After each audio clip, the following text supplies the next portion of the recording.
I've had family mental health issues. My dad lost a brother to suicide. I lost an uncle. My younger sister was in her last year of high school. And my younger sister told us that one of the boys in her year had taken his life. And I was kind of just like, what am I doing to help these kids in my area that obviously can't deal with their mental health? Today's guest is a business owner, professional surfer, mental health advocate, and a professional speaker. My friend, Mr. Cooper Chapman. Team manager said to me, like, you're shit at storytelling, don't tell stories anymore. And here I am now being a public speaking person. So did that bother you? Yeah, it's just like, it takes time, it takes practice. People are willing to pay a pretty premium fee to come and speak because the impact is there. What's been some of the biggest struggles you've had, either mentally or physically in the business, and how did you overcome them? I think one of the first challenges... If you were to go back to your 18-year-old self and give him 30 seconds of advice, what would it be? I'd say...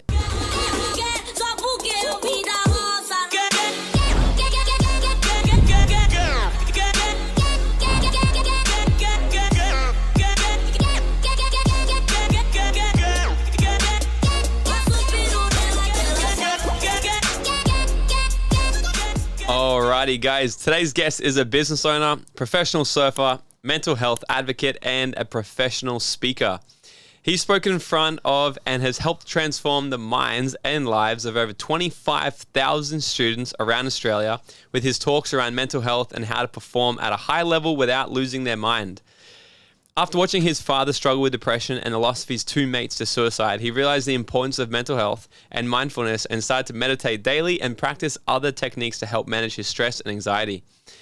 He has since gone on to speak at a heap of different schools all around the country and corporations to help them learn the secrets of getting and keeping a healthy mind. So please help me welcome the guy who went from being a professional surfer from the age of 16, traveling all around the world, and to now the founder of the Good Human Factory, which is spreading not only just awareness and positivity around mental health, but is also talking about and teaching ways to manage it better, and has taught thousands and thousands of teachers, students, athletes, and corporates and everyday people to be more resilient and to develop more mental strength. My friend, Mr. Cooper Chapman. Hey, thank you for the introduction. Very well done. That's probably the longest intro I've ever had, but no, it's great to be here. It's always nice to be able to sit down on the Gold Coast in my hometown now with somebody and get to share my story a little. Mate, I'm stoked to get into this story because, like I said to you before we were recording, like a lot of people that come on here have either created their dream life by doing things that inspire them and then excite them, which is so freaking cool. It's kind of like why this whole show started. And then also I like to bring people in that can help aid people in that journey to help them, develop more resilience and, get over fear and all the rest of the shit that stops people. But you're like the combination of both. Trying to be. You've created a really freaking cool life yourself. You're just saying you just got back from traveling and speaking and you're getting paid gangster money to talk for an hour to people about things you're passionate about. And everything you do is really helping people too. So I'm excited and I want to kick it off with this first. What is the 1% Good Club? Oh, that's a good question. So the 1% Good Club, it came from, and I'm sure this will be great for your audience, the idea was a combination of a few things. One was Gary Vee's idea that you need to offer free to your community before you can expect them to give anything to you. So that was like a small subconscious, almost baseline why I did it. But the reason I started it, I was lying down doing a meditation one day, just doing 10 minutes, and I was lying there and I was thinking, God, like surely we can all give 1% of our day to our mental health. Like that should be the bare minimum, 1% of your day for your mental health. And I was doing this meditation and I was like, I wonder how long 1% of your day is. And I completely stopped in the middle of a meditation. I was like, oh my God, I got to work this out on calculator. What's 1% of a 24-hour day?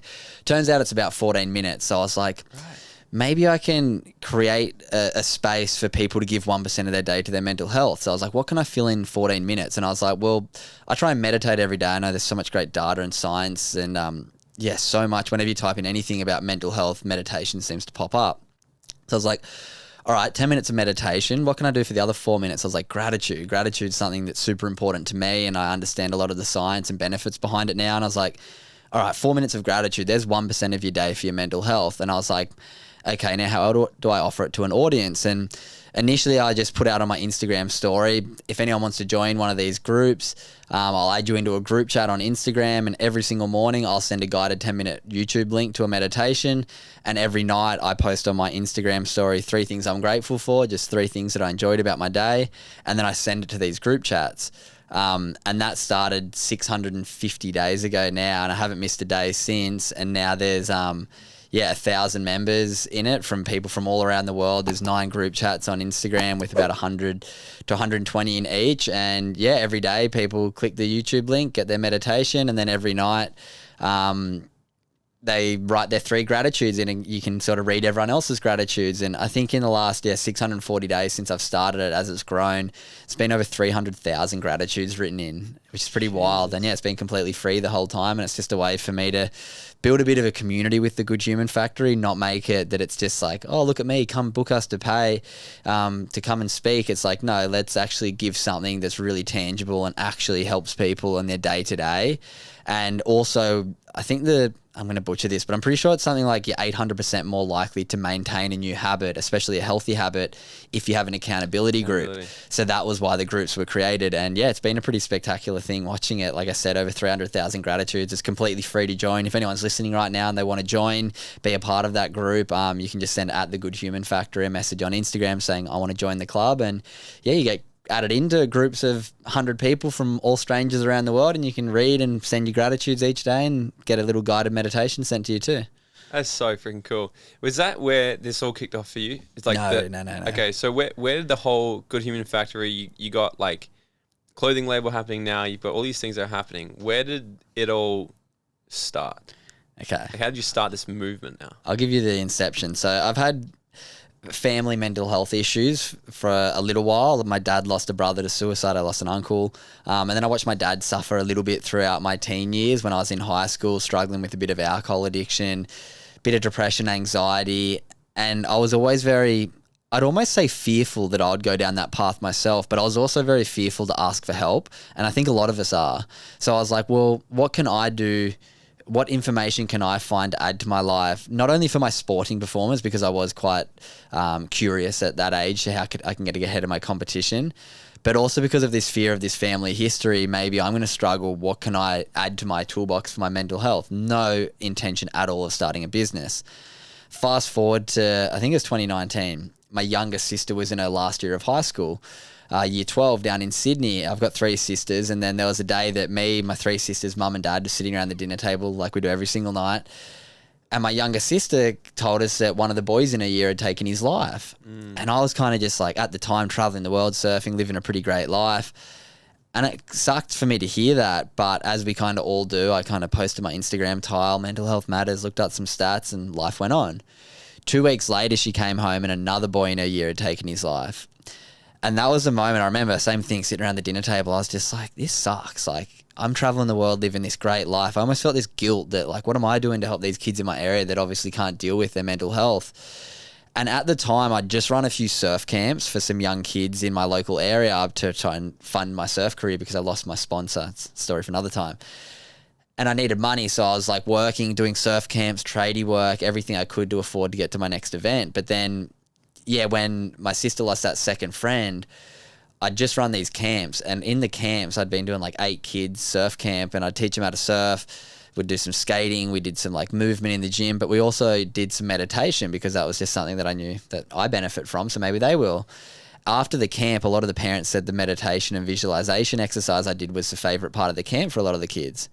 Once again, I didn't see the signs. I didn't think anything of it. But then when my sister lost that second friend, my dad saw me quite visibly upset about it and was like, why don't you try and go and speak to some of the kids at school about what you've learned? I've seen you really work on your mental health over the last few years. Maybe you could talk to some of the kids at your old school. And I was like, why not? So I literally called my old school teacher, who was a friend of mine, who was like kind of a real young, cool teacher, did sport and rec with me. He was also a bit of an entrepreneur, careers advisor, had a first aid business on the side. So I kind of appreciated the hustle that he had. So I gave him a call and just said, so this is probably like 6-7 years after I finished school, maybe longer.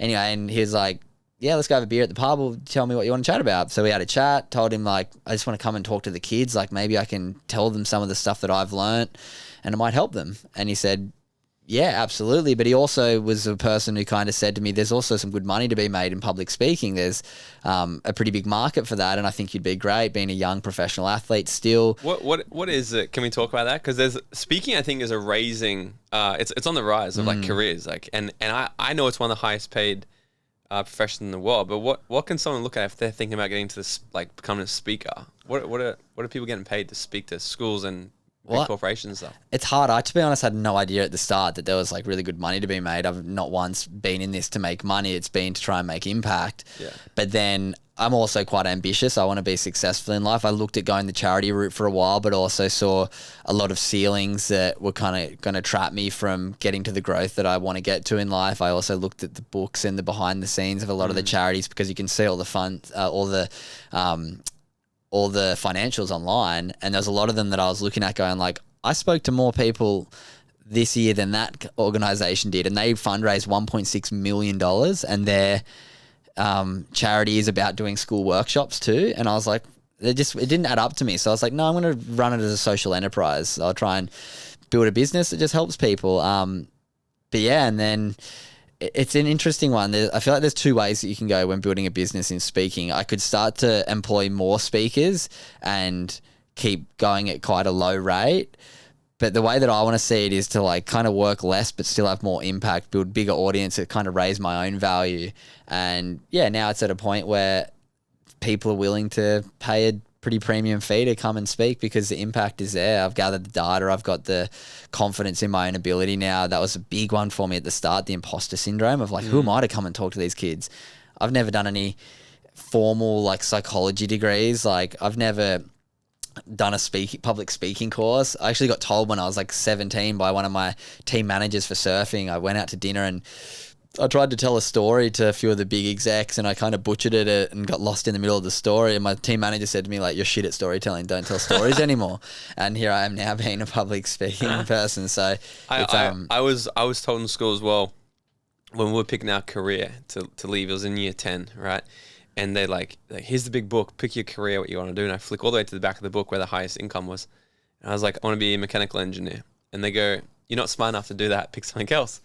So, okay, well, I want to be the next one, electrical engineer. And they're like, this is what we're talking about. You're not glued on. And I'm like, well, what should I do then? And they say, go do something with your hands, go become a tradie or something like that. We recommend you do not do anything in reading, writing, journalism, or speaking. It's not your strong suit. Yeah. I've spoken 4 countries around the world, 6,000 at a time. One of my businesses is all about speaking and training. But the cool thing about that is I love that I think everyone's going to have some sort of imposter syndrome. This is my belief. If you don't, you're not pushing the limit hard enough. I feel you. If you're like, oh, I can do this, then that's within your comfort zone still. So if you're facing like this imposter syndrome going like, who am I to do this? I don't know if I can do this. Then that's awesome, because lean into that, because it's your nervous system actually being like, shit, we've never been here yet. Let's expand into this. But the coolest thing I love about human beings is anything we want or want to become, we can become if we're willing to put in the work and learn it. Like, so if you were shit at storytelling back then, you go speak 25,000 people, I'm sure you've become a million times better at storytelling now. Oh, absolutely. It's just a matter about freaking doing it. But I think a lot of people will get stopped in their tracks by one person's opinion like that. How did that bother you? Or like, how did you overcome? Like, did it affect you at all, this dude telling you that you suck at storytelling, or did not really faze you? I think at the start, the main thing that just helped me was like, I just knew how important the message would be for a kid or two that I was sharing. So that kind of overrode the fear. It was like why I was doing it was so strong that I was just like the fear. And then as well, I found if you're talking about a topic that you know well, and as well, like my keynote is basically me sharing my life story and what I've learned along the way. So it's pretty easy to tell your own story. Yeah.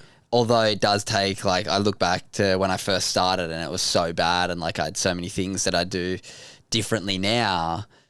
But, yeah, it's just, like, it takes time. It takes practice. Like, if you look back and are happy with the first thing you ever put out or the first speech you ever do, you waited way too long.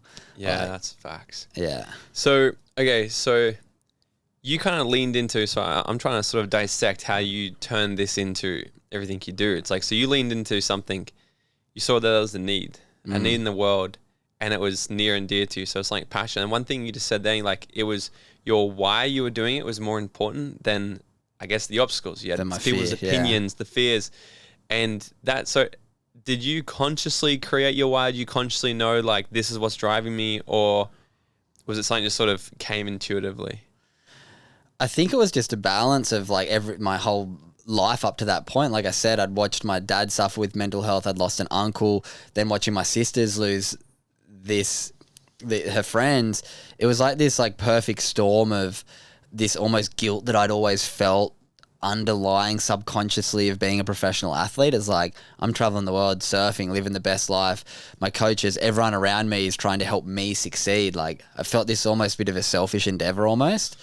And then when this other thing popped up to like, oh, I can be of service to people. Like, I can use my story. That was just so strong in me that I was like, yeah, I don't know. And it's funny. I look at my business now and there hasn't been a single day that I've thought it's not going to work. Not a single day that I've been like, because I just know I'm walking in the right direction. There's no like destination where I'm trying to get to. I'm just walking in the right direction towards my values, towards trying to make the world a better place. And yeah, I just haven't really looked back. Like, I feel like I've learned so much that even if I fail, like whatever I do next, like I've got so many skills that I never had being an athlete because of what I've learned through building a business. I love that. So one of my questions is what has been some of your biggest struggles through building this business? I know one of the things you said was you jumped into this business, you had no idea about business, no experience, nothing. So what's been some of the biggest struggles you've had, even mentally or like physically in the business, and how did you overcome them? Oh, I mean, there's been so many challenges along the way. I guess a few key ones. I think one of the first challenges I thought initially when I launched it, I was like young pro surfer, doing pretty good, like not amazing. I mean, I was ranked in like kind of between 50 and 100 in the world. So I was doing pretty good, but I felt like because of that, I was just going to reach out to schools and they were going to be like, yep, come in, speak. Yep, here's your fee.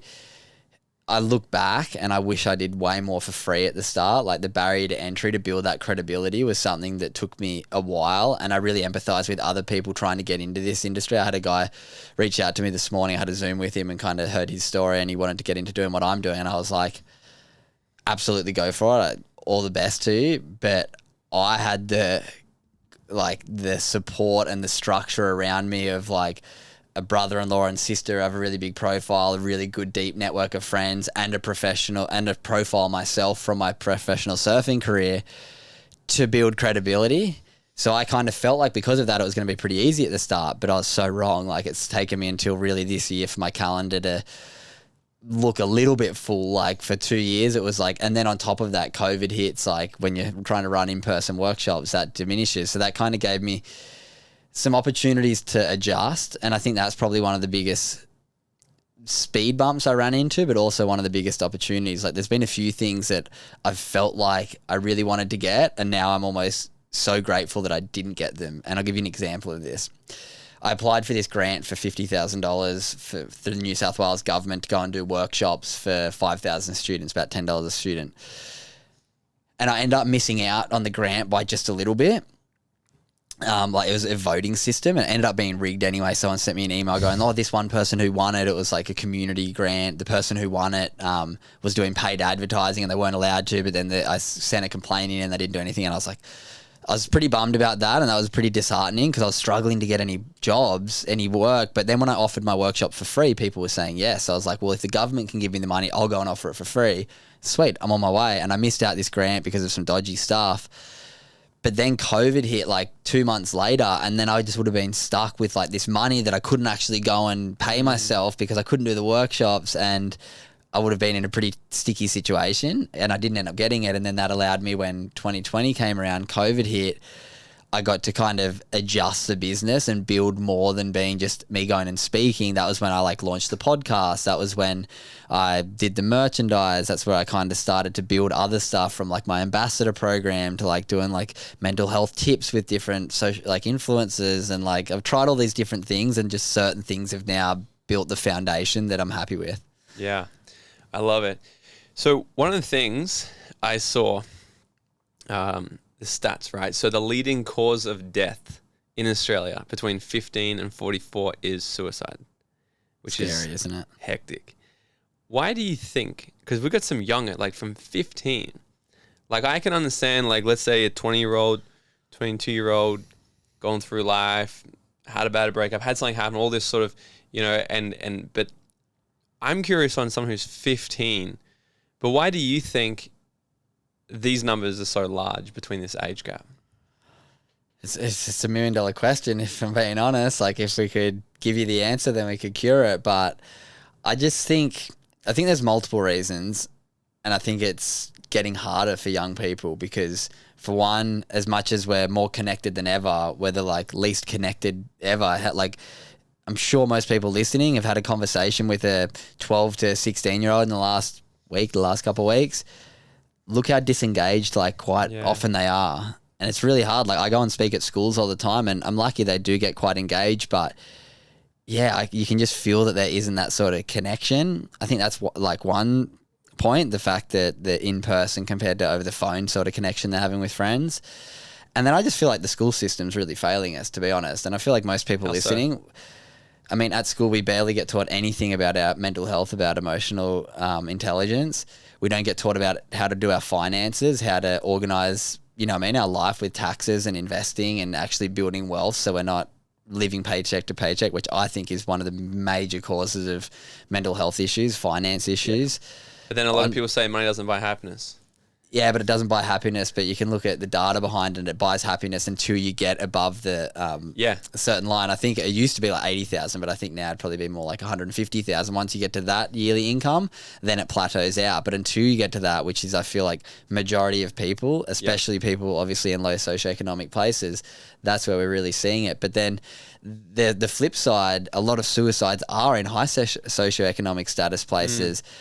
And I think that comes with almost the flip side of the expectations and the pressure we put on ourselves because of the opportunity. And I feel like that's something that I struggle with. I literally just came from a therapy session actually, and I was speaking to my therapist about this.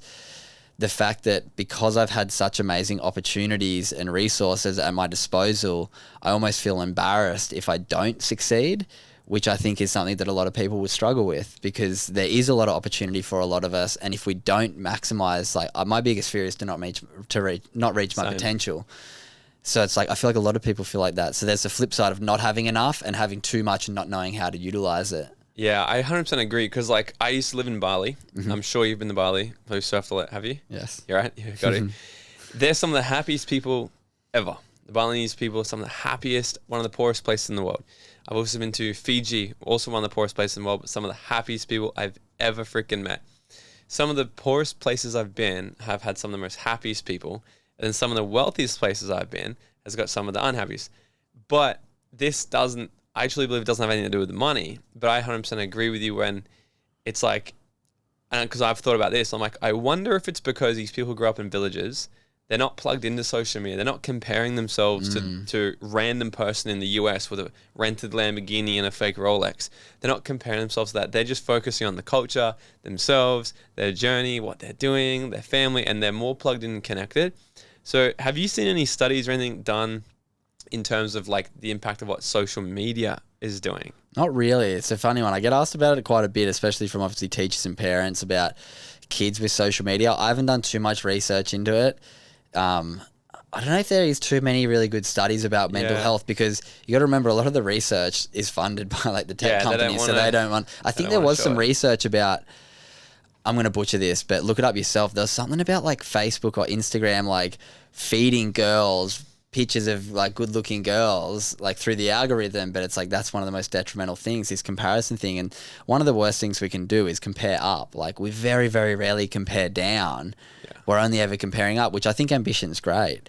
But I think it's also important that we compare down sometimes. Like you said, look at a third world country, what they're happy with. If you have a hot shower at night, you're doing better than so many people. Yeah. If you drove a car today, you're doing better than so many people. If you're having a hot meal today, we always compare up to the walking along the beachfront. I wonder who lives in that house. Yeah, but I wonder if they're even happy. Yeah. And okay, now let's look to the person who looks at the house that you're living in right now, who goes, imagine living in that house rather than this little shack in India. It's when we start to compare down, that's, I feel when we can be happier with less. Yeah.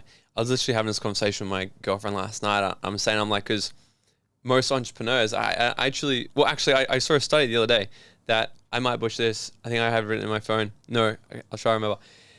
All successful entrepreneurs have these 3 things in common. They've got absolute certainty and belief in themselves, and simultaneously, they believe they're not good enough. And the third one is they're really good at impulse control. I'm like, that's so fascinating because I 100% believe that. Because I, for one, I believe in my ability to get shit done. And I equally also believe that, fuck, I'm not where I want to be yet. But that's the driver. And I have not, and I 100% agree. Every single successful person I've met, I've had on the podcast, or I've got as a friend, they're the exact same. They're continually striving for more. And it usually comes out of a bit of, well, I'm still not really happy just yet, even though it's a good practice to have. But it's, what I'm saying is it's totally normal. And I think the balance is really going, and this is what I've brought into my life, is because I used to always focus on the goal all the time. And everybody would give me praise. I remember I got introduced to 6,000 people on stage at like 24 years old, interviewed by a billionaire, right? And I get off stage and I was like, wow, it's so good. I'm like, yeah, but it's not good still yet. Yeah. And I battled that for so long. And it wasn't until I brought the combination of being equally so proud of everything I've done and what I've accomplished, but equally disgusted at the same time. And I think that's kind of like disgust is probably a bad word, but it's like that's the edge to keep striving for more. But when you go to bed at night going, man, I'm so proud. So like I'm accomplishing, I'm getting things done. I'm in line with what's important for me. I love it. I'm not being, because a lot of people can be hard on themselves because they just focus on, I'm not where I want to be yet, but they don't focus on, well, look what I've done and look how far I've come. Look what I can appreciate. And I think a lot of it comes down to the things they're focusing on, right? Yeah, I love that you brought that up. That's something, once again, I saw my first therapist last week, and that was something that I've really got a lot out of because I practice gratitude every day. I talk about the things that I do every day, and I'm super grateful, but I've been feeling this just weirdness in my stomach recently where I'm just like, I've got this amazing purpose. I'm doing this work that's helping so many people, but I'm not waking up excited to go and do it every day. And he talked about the fact, he's like, yeah, it's all well and good to be grateful for what you've achieved, but you need to change that to being proud as well. And it was something that I'd never really thought of like that. There's like being grateful, and then there's actually like sitting with it and being like, wow, that is pretty cool, like what you've done. And it's that fine balance of like ego and pride and like that whole argument. But yeah, it's something that I've been trying to like lean into a bit more of like being like proud what you've achieved, but then also understanding that there's unlimited potential for more growth. I think for Australians, that is what makes it hard. Because I don't know about you, but like, you know, the whole tall poppy syndrome stuff, like I grew up being told, oh, don't tell him that, he'll get a big head. Don't tell him that, he'll be cocky. Or, you know, it's almost like in Australia, people want to see you do good, but not better than average. Like it's like, you know, and so when we have this thing about thinking about things we're proud of, it's almost like this feeling of like, you almost shouldn't. And I think it's super normal, but I think the first time I got over this was I took myself on a holiday and I'm like, this trip is going to be all about self-appreciation. And I flipped it. So instead of being like thinking I'm better or anything, I'm like, I'm just going to really do my hardest to find all the evidence of my life of someone who I would look at and be like, I'm so proud of that person. And I started making all these things that I've accomplished. I've done this, I've done this, I've done this, and da-da-da-da-da. As if it's someone else, I'm like talking up. And I do this at my training program, right? So we get people to, often the hardest person they can talk up is themselves. And so I get people to write their own bio. Like how would you introduce yourself to stage? And then they introduce themselves to stage. And you wouldn't believe how many people struggle with it. Actually talking about, and how I got that idea was because I struggled with it. One time before going on stage, someone's like, hey, give me your bio. And I'm like, I don't know if I can have one. And they're like, just write one. I'm like, I don't know. You know me, write one. I'm like, it feels so weird to talk about myself like that. But it's like, I truly believe if we're here on like a big purpose and we're going to disregard what we've done, then we're actually taking away from what we still have yet to do. And I think it's a super important thing to actually, but a lot of people struggle to focus on it because I think in Australia we've been told to not stand out. Yeah. Get cut down. Yeah, dude, dive into some, actually what I'm curious to know is this. If we're talking about depression and we're talking about needing, and you can tell me if I'm wrong here, but from me looking at all of your stuff, I get the vibe that you don't really talk much about depression and suicide awareness, you talk more about the preventative, which is let's Correct. build a healthy, strong mind. Absolutely. I love that because I've had so many people obviously hit us up, talk about, and I've said from the day dot, I'll never attend anything to do with depression, anything to do with suicide awareness, anything about none of that. I want nothing to do with it.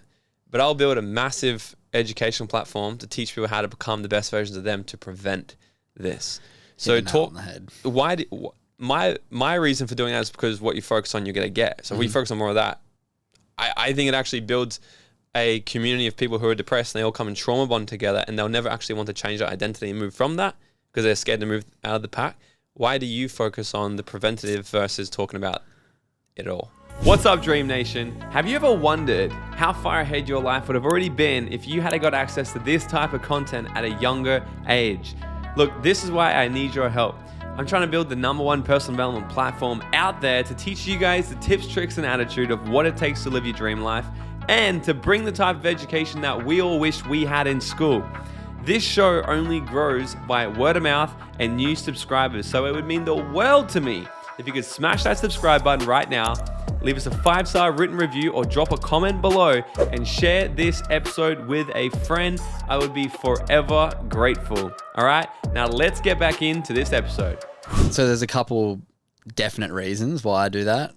Reason one is I'm not a psychologist. I don't want to be that person who sits down one-to-one and interacts with people and helps them through their trauma. There's like 1 in 5 Australians, 20% of us will be diagnosed with a mental illness.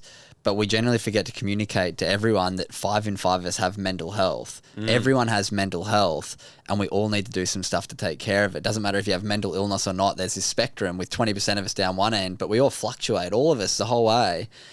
And it's important that we develop skills so we can bring ourselves up to the good end of that spectrum. And like I said, I'm not qualified to come and talk about suicide, anxiety, depression, but I can share my story, and hopefully through storytelling, through sharing some very simple little values like taking responsibility, step 1, gratitude, so easy to add to our life. So walk us through. So dive into taking responsibility of what?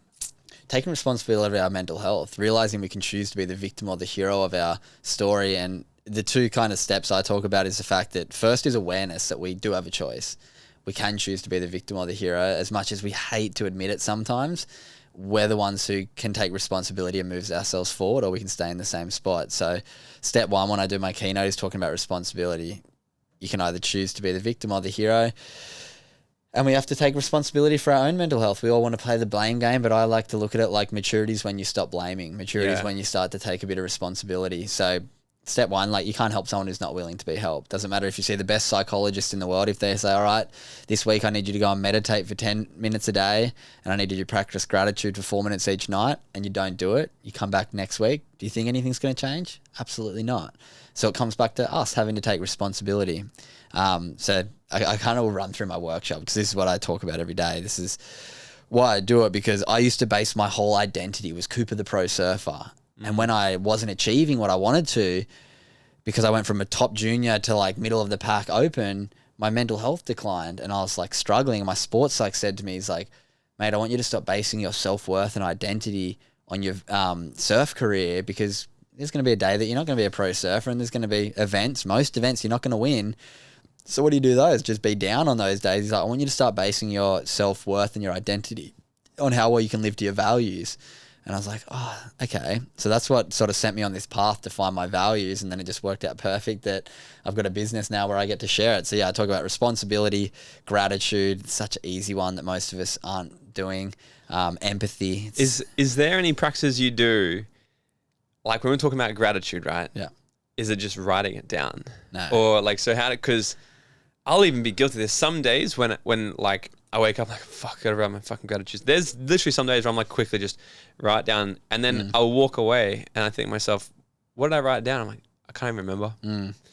I wasn't fully present. I was just doing it to tick the task. So is there something you do to actually feel the gratitude, embody it more versus just writing it?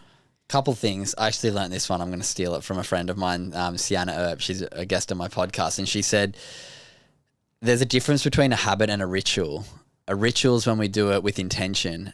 And I really like the way she brought that down. And she's like, with certain things like gratitude, different practices, try and make them a ritual, not just a habit. And that way you do it with a bit more intention. So trying to do gratitude with a bit of intention each day, I think feels right. And a few other things on top of gratitude. So it's like most people will write down 3 things one day and wake up the next day and not be happy and be like, oh, it didn't work. It's like doing one sit up at the gym and expecting a 6-pack. It doesn't work like that. We're changing our brain chemistry. There's no destination with gratitude. It's basically this way that I like to look at it. Like, imagine right now you're putting 2 contact lenses in your eyes and they're grateful contact lenses. You go around and try and find things you're grateful for. I did that a few weeks ago when I heard that concept and I was like, all right, what can I see what I'm grateful for? And I was driving along this 2-way street in the bush and there was reflectors on the road. I was like, you know what? I'm grateful that there's reflectors on these roads because it makes it a bit easier for me to see, and I've been in other countries where there isn't that. It's like we can be grateful for anything, but we have to make it small. So the way that I encourage people now to do it is when you brush your teeth at night. It's something that we all already do. Forming a new habit's hard. Gratitude's just as hard. I'm sure you find it difficult sometimes. If you do writing, that's great. But if you find that hard, do this. When you're brushing your teeth at night, just remember this random dude talking about it on a podcast.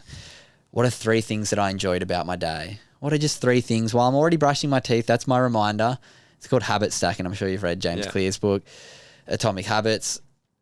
Stack gratitude on top of brushing your teeth. What are 3 things I enjoyed about today? They don't have to be big, because if I said to you right now, what are you grateful for? You might go, my friends, my family, my health. But then if I ask you tomorrow, it's going to be harder. And to turn it into a habit, we need to find things that are smaller. So it might be, oh, I did a really nice podcast today. Oh, I caught a few fun waves at Burley Heads. I had a really nice shower. It just felt nice to wash the day off. It's about finding those little things. And that's when we start to see the brain chemistry changing. And it's funny, all these things that have a really positive benefit on us and have been really scientifically studied now, things like gratitude, kindness, mindfulness, empathy, all these skills, but nobody's making any money off it, promoting it to us. So that's why we don't get it forced down our throat. We live in a capitalistic world that tells you when you buy this product, then you'll be happy. When you go on that holiday to Bali, then you'll be happy. When you get this Airbnb to stay at for your holiday, that'll make you happy.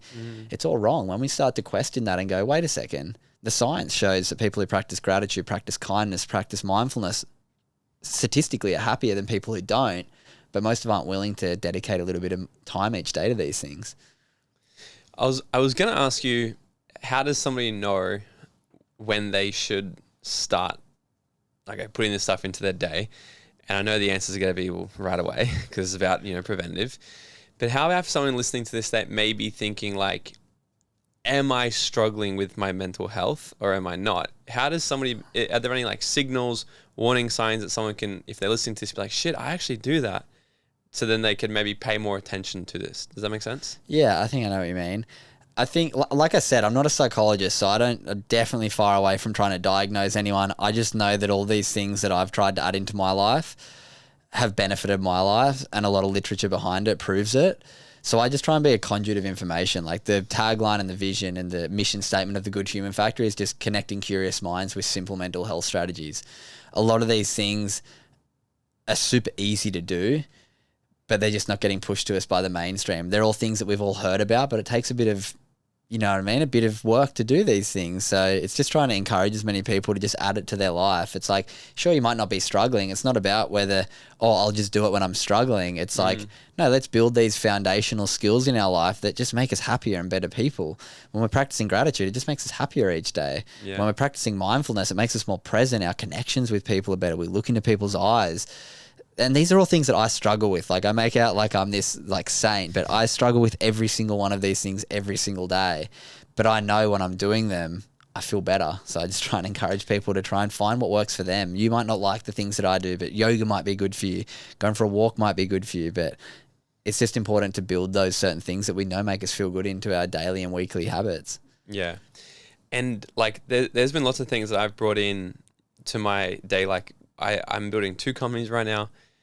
I've ridiculously busy shit on my schedule, right? And then throw the podcast in, this is pretty much a business as well, and there's still every single day, just little tiny things that I've brought in.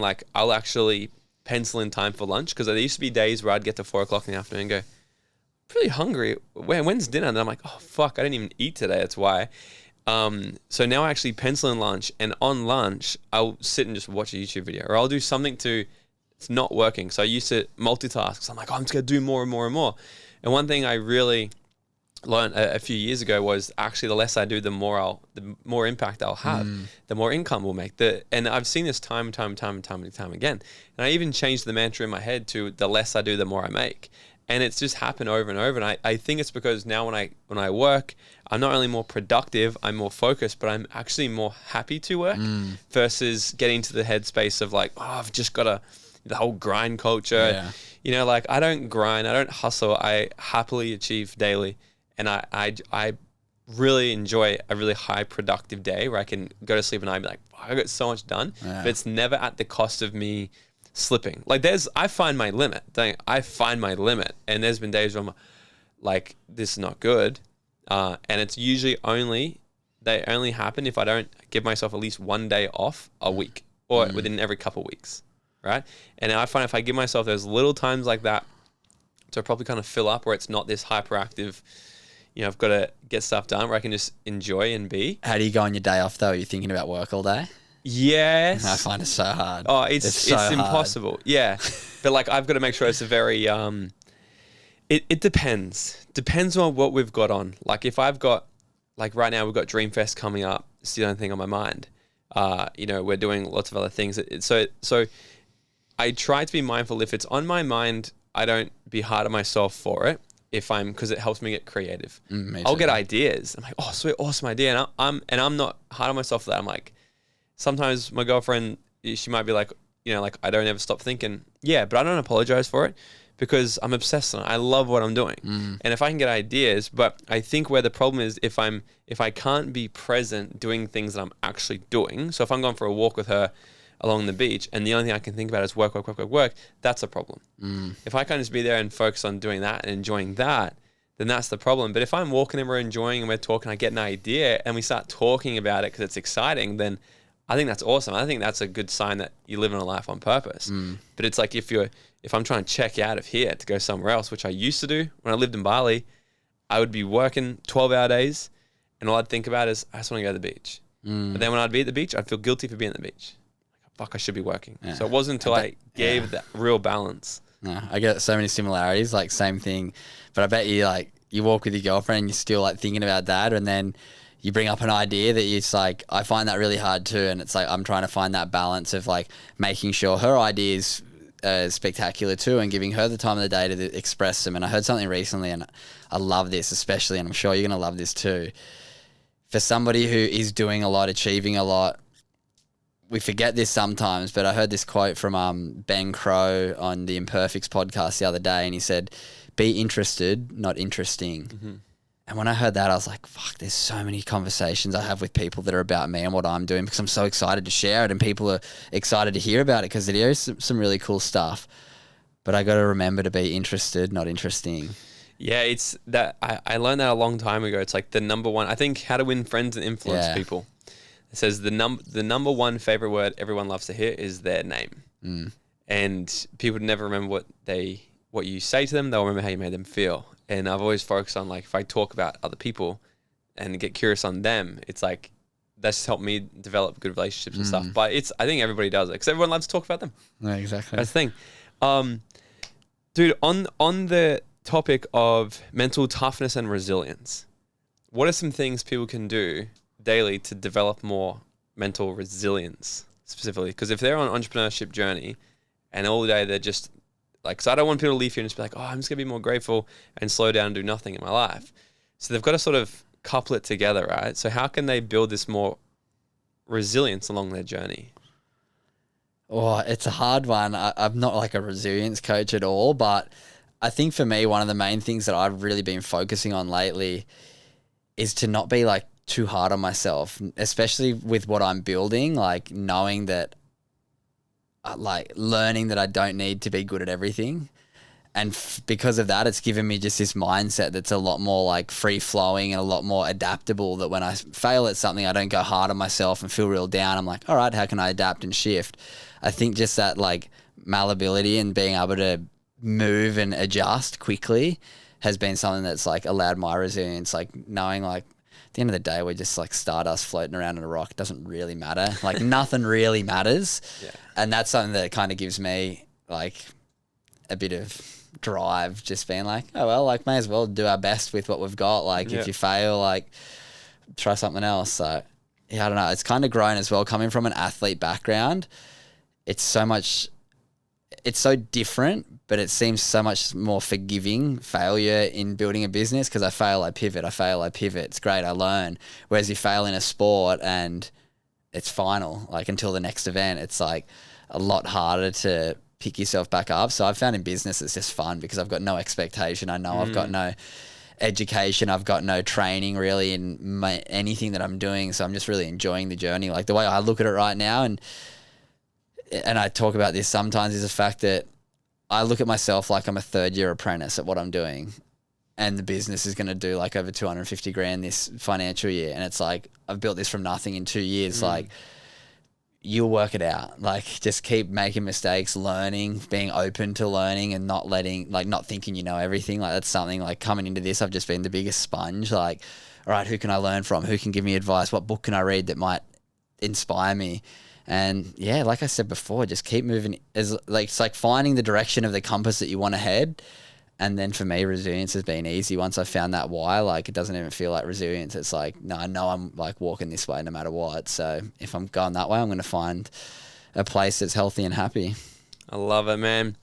This has been epic. Where can everybody find you on social media and check out everything you guys are doing? Best place for me is just at Cooper Chapman on Instagram. That's kind of my main platform, I'd say. Obviously, Instagram for The Good Human Factory is just The Good Human Factory.